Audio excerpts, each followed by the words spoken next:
welcome to my coloring channel, What Colorful Worlds. In today's video, I wanted to do the 2024 recap using the question tag set by Karen over on My Colorful Country Life. And so I know this video is a tiny bit late, we're midway through January, but it's been a very busy December and start of the year for me, and so I've kind of fallen a bit behind. So please bear with me and watch as I go over everything that I've colored in 2024. So question number 1, how many books did I color in 2024? The answer is 15 different books. The first half of the year, last time I did this tag, I had colored in 8, so I've actually added 8 to that whole total list. So kind of going in order, from Kirby Rosan's, I had Mythic World, Worlds Within Worlds, and Alien Worlds. From Hannah Carlson, I had Spirit Animals and Tales from Atlantis. I also have Country Charm by Teresa Goodrich. It's my only Teresa Goodrich book. And with Johanna Basford, I have Rooms of Wonder, Little Victories, Magical Worlds, and World of Flowers. And my only Rita Berman book is Rita Berman's Africa book. And then all 3 of the eerie romantic country books I have colored in as well. And finally one called Elegant Beauties that my sister had given me over the summer. I had done a quick one in that too. I also had 2 other kind of project books that I had colored in as well. One of them is the reverse coloring book, and one of them is a Christmas advent calendar, which had a few coloring pages. So I'm not sure if those count because they're slightly more mixed media and sketch oriented, but I added those in because they have elements of coloring books to them as well. So second question is pages colored. How many pages did you color this year, and did I set any personal targets, and also how many did I kind of average in a month? So with that, I ended up coloring a total of 75 pages, and I'm very surprised by that number. It feels like a lot for me.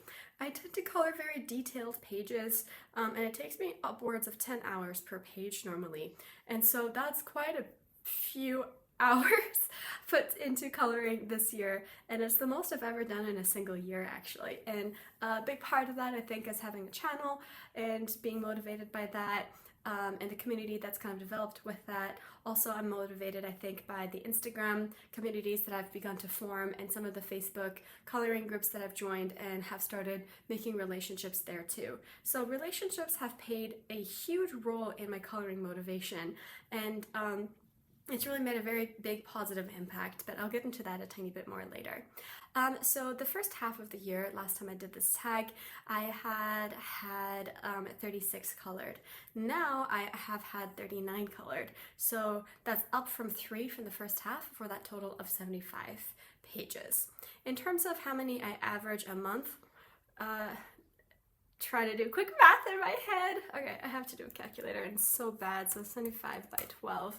I guess that's, 6.5 pages. I was gonna say 7 pages a month. Slightly embarrassing I had to do a calculator for that, but I don't teach math. I can't do mental math. It's okay. I survive with a calculator. Yeah, so I was gonna say 7 pages, and apparently it's slightly less. 6.5 pages a month seems to be my average, but I still think that's fairly good, like I said, considering how detailed my pages tend to get. In terms of my top 5 favorite pages that I have from this year, the last time I did this video, I had said Glittering Landscapes was my favorite. I think that still remains my favorite from the year as a whole. I'm so in love with the color palette, the fact that I was able to get it glittering like that. I had a very good coloring experience with it, I was in a good mood and was inspired when I was coloring it, and I just really love how I managed to make the alien creature white. It's hard for me, I think, to leave anything white on a coloring page. I don't know if you feel this way too. You're always so tempted to color everything out, and so being able to do that I think was really nice. The second favorite is going to be from Magical Worlds, and that's the fox page in Magical Worlds. So one of the reasons this is my favorite is because it was part of the transformative turning point this year in my video editing, in the sense that I think I finally figured out my stride for how to make color alongs. And so the moon and sun page was the first one that I did, and the fox was the second, and it was just so nice seeing the huge positive feedback that came in with that, people following along with that and posting it on Instagram. Is just such a pleasure to see. And I just love the color palette and just how it turned out. So the fox was a very, very pivotal page for me too this year. And then on top of that, the vignettes also from Magical World are my favorites too. One, the color palette I find to be very magical and unique. It was very limited. I was forced to use just this set of pencils. So trying to figure out how to mix like a brownie cream color out of the ones that I had for the little boat, or how to kind of add a bit more interest and intrigue to the water, I think was really interesting for me to do this year with that. And so it also was a nice one because, again, it was teaching me about the video editing, and I had small vignette videos of 10 minutes per for this page. Some of them came out a bit later than others, and I wish I was able to do all of them more at once, like release a vignette a day, but life gets in the way, motivation gets in the way. When you feel like it turns into a drag, you have to take a pause. But it was really fun. It was a really fun series to do. And it makes me want to continue doing these little mini series for videos as well with this book. My third favorite page is from Hannah Carlson, and then that's the Alice in Wonderland page. This was another one which was very quick for me to do, and it's very motivating as well because I just had an idea in my head of what I wanted it to look like, and I feel like I was able to pull it off really well with the limited palette of red, white, and black. And so the border I had created using watercolor, and with that I had done mixed media of just regular watercolor and some metallic paints, and I also used some salt to create a bit of a salt effect, and then I just used color on the inside. I also ended up using some white gesso for the background because it started to get a bit dirty and messy, and I find that white acrylic paint or white gouache is a bit more transparent than white gesso. So that's my trick for you. If you ever want to repaint a white background to make it shiny and clean again, use white gesso. That's my little trick. And the final one is going to be from Tales from Atlantis, and then this was a quick one I had done in a one-day sitting in the 1st of December, and that's this crab page. So I just love the way I did the crab. I used a watercolor pencil basing technique and then did color pencils on top of it, and I learned that from Kira over on Pictured Purpose, and that seemed to work fairly well. Like, I'm starting to get buying into that technique. I used Derwent ink tints on the water of the background, and then some black on the outside, which was created using a Tombow brush marker, and covered that with a black Prismacolor pencil.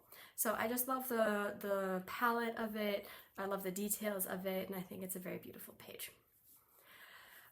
My most liked page on Instagram, and that was the Fox page. It got 166 likes, which is the most I've ever had on a coloring page, and that was followed quickly by the vignette page with 116 likes.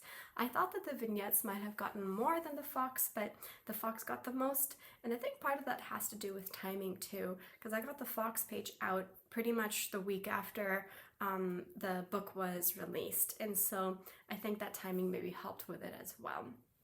Alright, so most challenging page is the next question.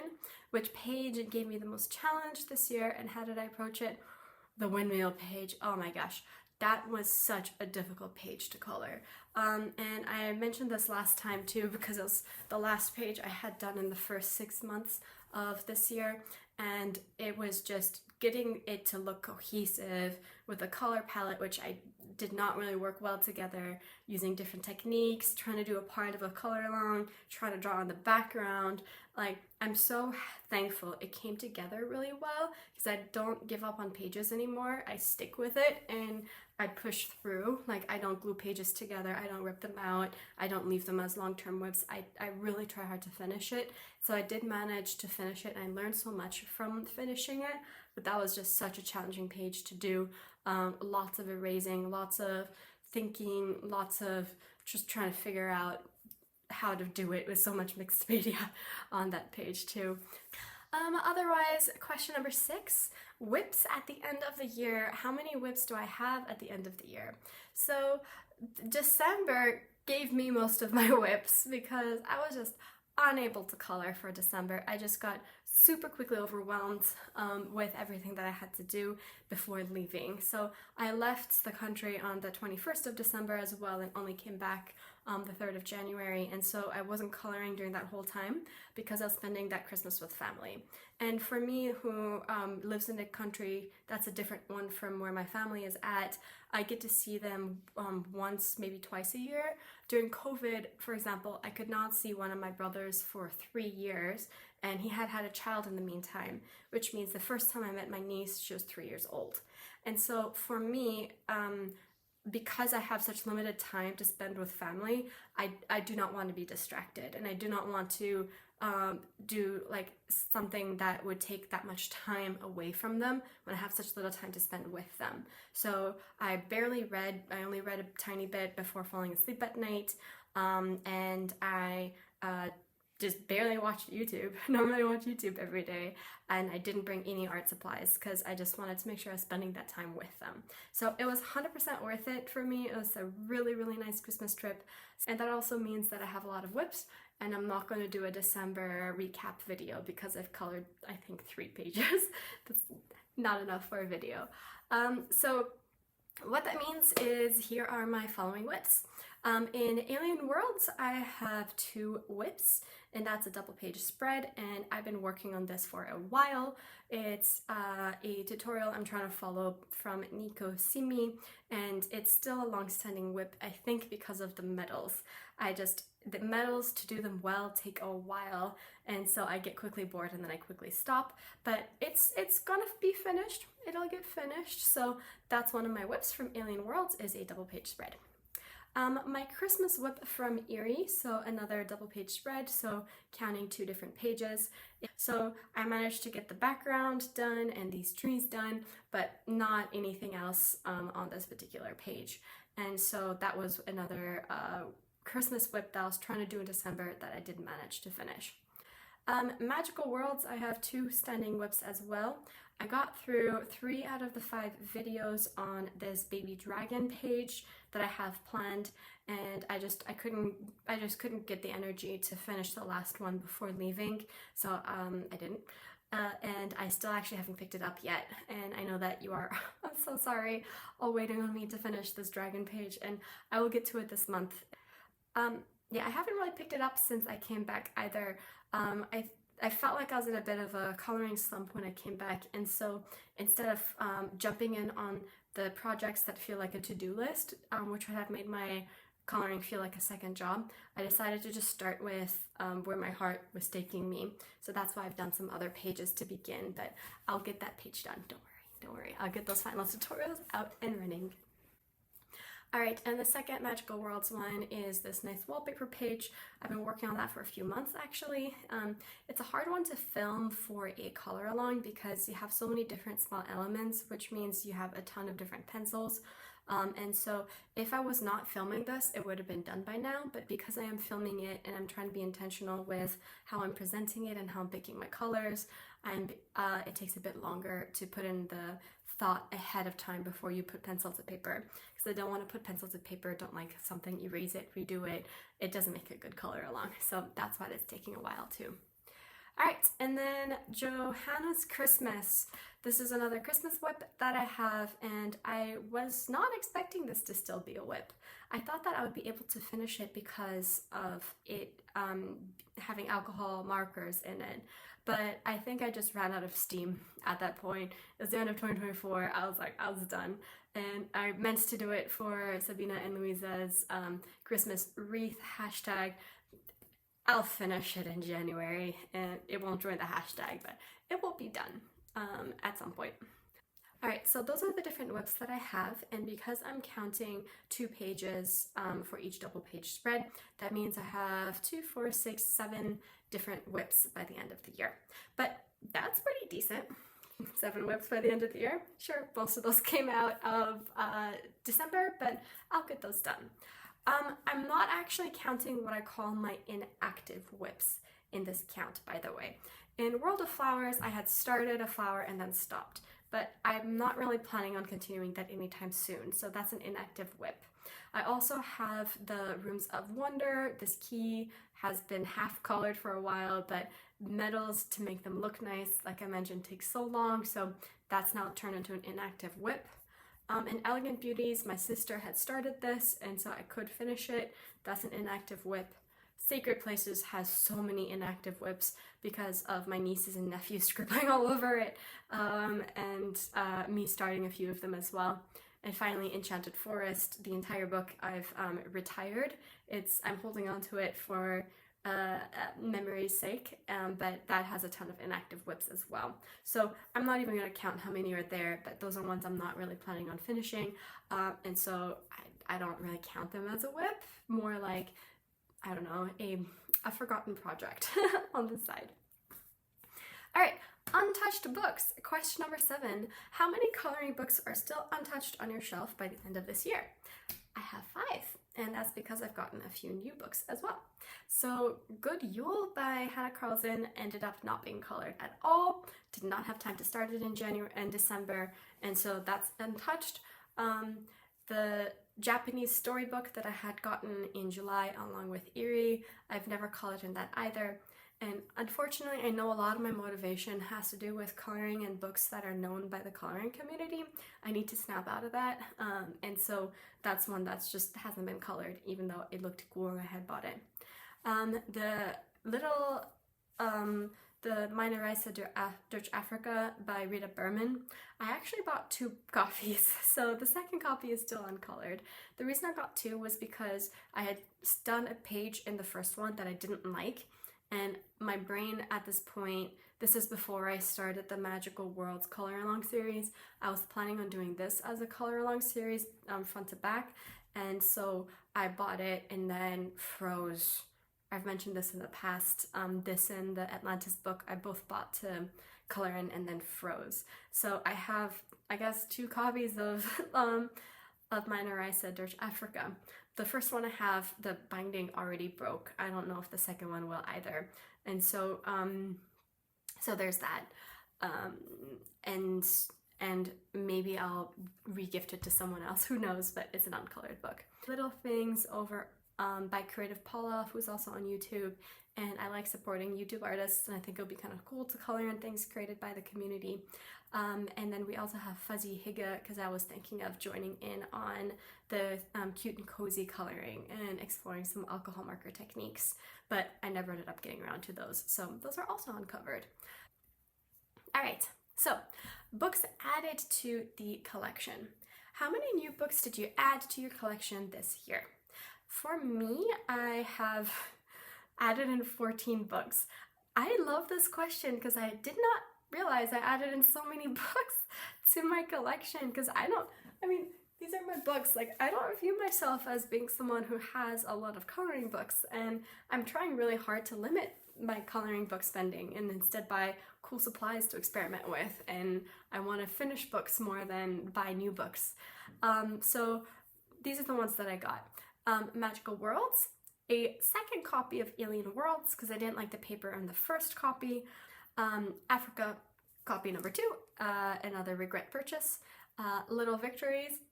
This is actually my second copy of Little Victories. The first one I had given away as a gift, so I bought the second one. And then the reverse coloring book, also my second copy of the reverse coloring book. The first one I had given away to as a gift earlier. And then Eerie number 1, Eerie number 2, Eerie number 3. The Japanese coloring book, the cozy coloring book of the Fuzzy Higa, Little Things, which I nickname Paula's book, Good Yule, Atlantis, and then my sister had gifted me Elegant Beauties. So there you go, all 14 of those books. All right, coloring book surprise. Was there a book or page that surprised you with how much you enjoyed it? Magical Worlds. So I actually didn't realize I bought it. I had pre-ordered it and then forgotten that I had pre-ordered it. And then it just randomly came in my mail and I was like, oh, I guess I have Magical Worlds now. And then I started coloring in it for the channel, and then that's when I just figured out exactly how I want to do my color alongs, and then suddenly it's like, okay, I actually feel like it's possible to do a full book color along with Magical Worlds, something that I've been wanting to do for the whole year, trying to do that with Africa and with the Atlantis, but I finally managed to do it with this one and just get going with it. And so I was really surprised at how much I enjoyed coloring in this book and using it to fulfill my dream of having a full book series color along. Alright, videos made. So now the questions are switching more into being a YouTuber. So question 10, how many videos did you create for your channel this year? I made 45 videos. That's not including the shorts. And so I think that's really cool. It's a lot of videos. It's most of the videos. In some ways I feel like my channel is just a year old. But yeah, so 45 different videos. That was really cool. All right, question number 11, favorite video I made. What's my personal favorite? And I would say, again, for the reasons I've mentioned before, it's the Fox page from Magical Worlds. It just clicked. That's how you do a color along video. And I guess technically it clicked on the earlier page, the Sun and the Moon page, and I love that one too. But I just, for some reason, I prefer the Fox page as well. It's just so cute, I think, is why. All right. Coloring routine. Did my coloring habits or routine change this year? In a sense, yes. I have been more consistent with coloring almost every day, coming back from work, spending some time doing that, maybe like an hour and then move on. And I also redid my art room slightly, and one that's no longer a pig pen, like it's such a mess right now, and I'm missing a few shelves. I need to get, anyway, it'll happen. Once it is settled and I get off my lazy butt and I actually settle my art room, I will give you a tour. But that is part of my coloring routine changed, is redoing the light setup and the filming setup and making this shelf my backdrop instead of something I have to reach over my shelf to get. Yes, that's how it changed. All right, question number 13. Coloring community reflection. How did the adult coloring community impact your year? Any collaborations, friendships, or inspiring moments you'd like to share? I love this question. Yeah, the community, I think, was one of the most unexpected and wonderful things that happened this year. Well, last year, it's 2025 now, with coloring for me. And so I discovered hashtags, and that's really cool because you get to meet other people and kind of see some of the people who are creating these hashtags and others who join in or join in on yours. It's a really nice way of connecting across the globe on Instagram. And so that's been a really nice way of finding collaborations and friendships. Running a hashtag with Sabina for the October, that was my first one I ran. It was busy, it was chaotic, it was sometimes overwhelming, but again, just so rewarding as well at the end of the day, not only for getting to know her a bit better, but for being able to just understand how to be more integrated in this community in a more personal level. So I made a bunch of buddy color Facebook groups as well. So one of them, for example, is in the fantasy world of Kirby Roseanne's Facebook group, and then within that there's like a small chat that you can do buddy colors on Kirby's with, and that often follows the hashtags that are set by Jane. She goes by coloring with love 2021 on Instagram. And so that's really nice to do that, and I have a few others as well that are a bit more private that I'm a part of too, and that's been really nice as well because again, just the community you create by having a smaller group that you can just chat with, get to know each other with, share things with. It was really nice. And I also discovered that Instagram also has these coloring groups. I had no idea you can make a group chat on Instagram.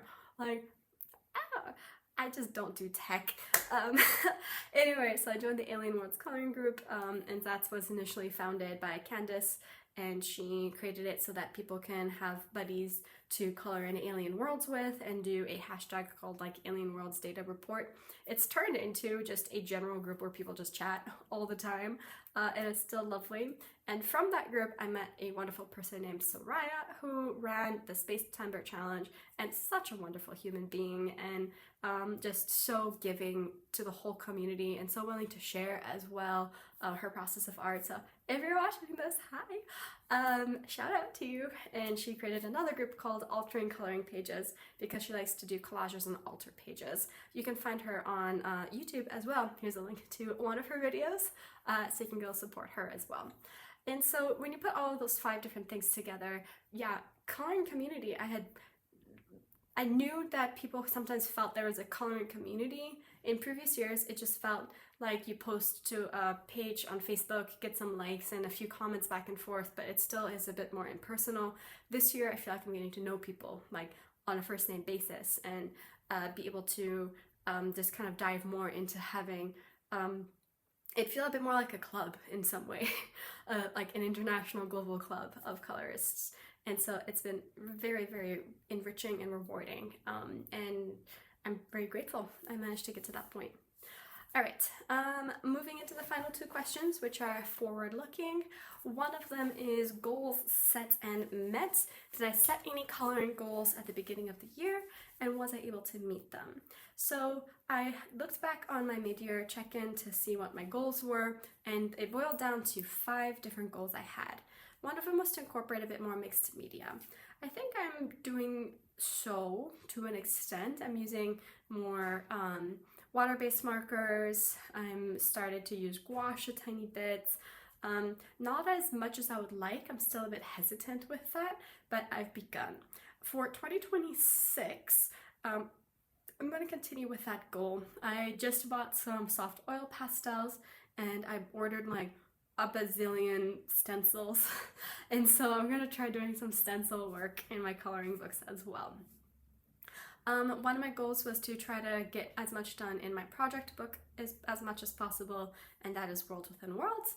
And so that's been fairly good. I've managed to consistently do at least 1 page a month, and when I counted all the pages together, I'm like 3 pages away from 50% completion in the book now, and that means by February I should be able to do a flip through of 50% complete in Worlds Within Worlds. I'm so excited for that.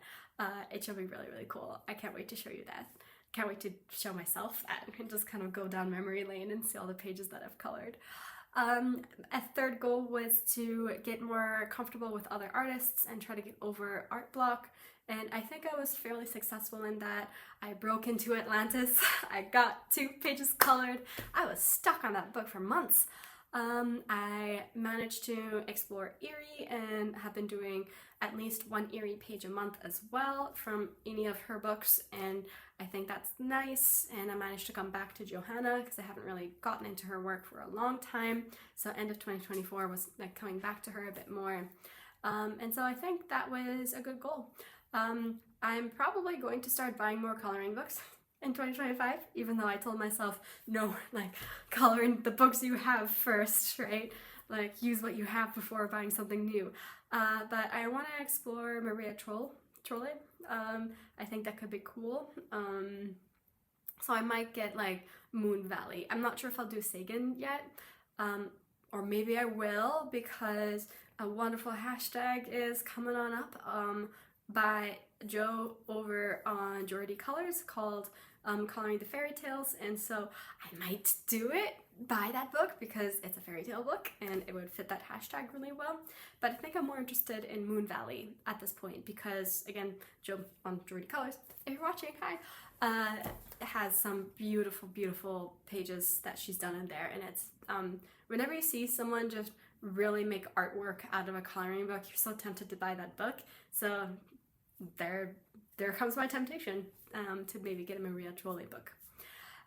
A fourth goal was to be more consistent with my channel, and I think I've been very successful at that. I've gotten several videos posted each month, maybe not every single week, but at least every month I have 2 videos posted, and so I'm really, really happy about that.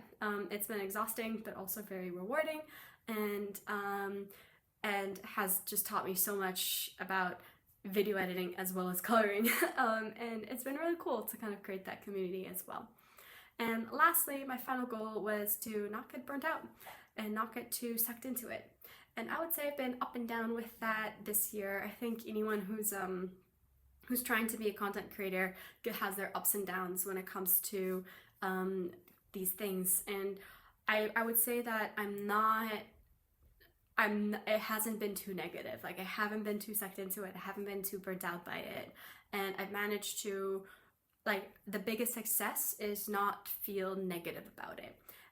Because I think sometimes when you're in this situation, and I don't know if others who are content creators who are watching this sometimes feel the same way, where you put so much work and effort into something and you wish that it had a bit more like or traction, and then you feel demotivated. My goal has been to not feel demotivated or put my worth on the reception of whatever I'm creating, to try really hard to refocus and center on the positive of whatever reception I have been receiving, be grateful for that, and also just color for as a meditative way of I guess, I don't know, self-healing in some way. And focus on, just the community that gets created with that. Focus on the gratitude that comes with that. Focus a bit more on just being excited about different challenges and exploring new things. So I'm really, really thankful that I've been very mindful of that, and it's just made me feel so much more positive overall. And I think that's something I'm really grateful for too, as well, which is awesome too. All right. Okay, so looking ahead to 2025, Alright, so question 15. Looking ahead to 2025, what are my coloring goals or plans for the upcoming years? Any new techniques or projects, books you're hoping to complete, etc. Alright, so I do want to continue for my channel goals to keep giving videos at least one a month on magical worlds, so that I can be more consistent and work towards having a full book color along up on the channel for that book. And so that's, I think, one of my goals. Of course, to continue in my project books of working in Erie, working in Worlds Within Worlds, as well as following some hashtags, doing more buddy colors, and just generally being part of the community is one of my goals. In terms of other goals, I would try doing a bit more mixed media. Coloring pencils can take so long to do, and there's something nice about being able to finish a page in a day versus finish a page in 2 weeks that you might be able to do with just coloring pencils. So explore mixed media a bit more, and also give my wrist a break from that, because I'm noticing that I'm getting more consistent wrist pain, and I want to ensure that I already have weak wrists. I get ganglion cysts easily. I have like a big scar here from like a ganglion cyst surgery. Anyway, so just give my wrists a bit of a break by going into mixed media. In terms of how many pages I want to color, last year I colored 75, but this year I want to color 50. So my goal is to color less versus color more.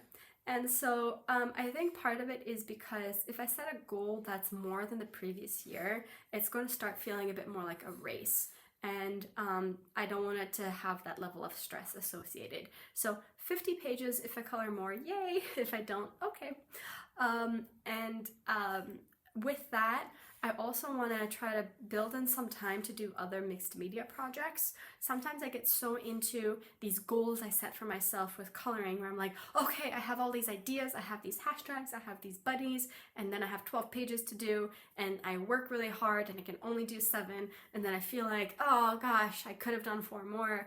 I want to kind of put a pin in that and kind of stop that slightly, because I want to be able to color for sure, but also allow myself the opportunity to find time and space to learn some other skills, such as drawing, such as watercolor, because I've been talking about this for a while. I really want to do this. Like, I was sad I didn't know how to draw well enough to be able to draw a portrait of my nieces and nephews to give as a Christmas gift, because I would have loved to have done that. But the thing is, it's so hard to want to draw when whatever I produce does not have the same aesthetic appeal as my coloring. And that's because I don't have the skills with the drawing, and I do have more skills with the coloring. And so to step outside of that comfort zone, to spend the time and energy to create things which are not going to look as nice because I'm new at it, and know that if I post it, not going to get so many likes or whatever.